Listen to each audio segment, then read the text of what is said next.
हे बघा मैत्रिणींनो, आज मंगळवार उपास आहे माझा, म्हणून मी साबुदाण्याची खिचडी बनवणार आहे। हे बघा साबुदाणा भिजवलेले आहेत, त्याच्यासाठी हे बघा 2 बटाटे साल काढून कापून स्वच्छ धुवून घेतलेला आहे।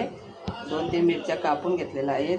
शेंगदाणे भाजून साल काढून बारीक थोडा जाडसर वाटून घेतलेला आहे। शेंगतेल घेतलेला आहे। हे तर कढईमध्ये टाकूया ते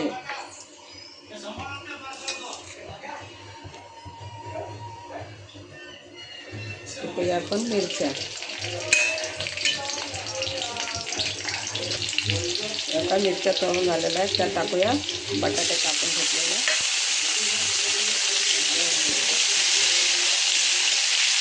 मला बटाटे जास्त आवडतात म्हणून मी थोडे बटाटे जास्त घेतलेला आहे।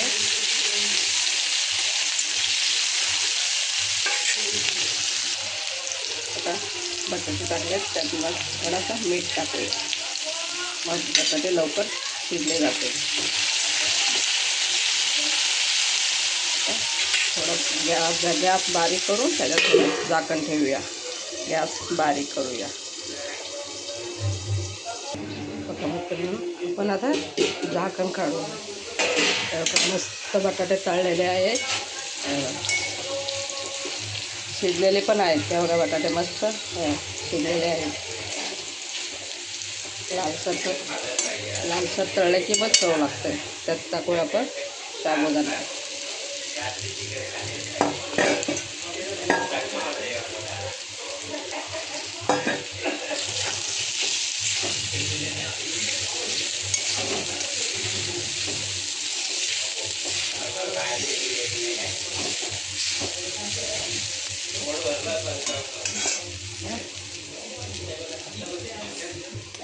हे बघा चांगले साबुदाणा बटाटा शिजलेला आहे। त्यात टाकूया शेंगदाणे। शेंगदाणे मी थोडं जाडसर ठेवलेला आहे। मस्त आले। कुणी ह्याच्यामध्ये साखर टाकतं पण चवीला, पण मला साखर आवडत नाही म्हणून साखर टाकलेली नाही आहे। खिचडी तयार। तर आपण गॅस बंद करूया। बघा आपली खिचडी कसली भारी झालेली आहे। कोणी जिरं टाकतं, कोणी कढीपत्ता टाकतं, कोणी वरून कोथिंबीर टाकतात, पण ते मला आवडत नाही म्हणून मी असं साधं बनवलेलं आहे। झटपट होणारी रेसिपी आहे। बघा मैत्रिणींनो, आपली खिचडी तयार झालेली आहे। छान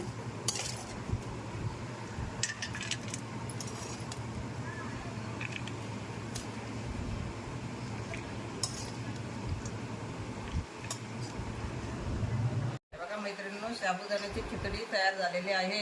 या फराळ करायला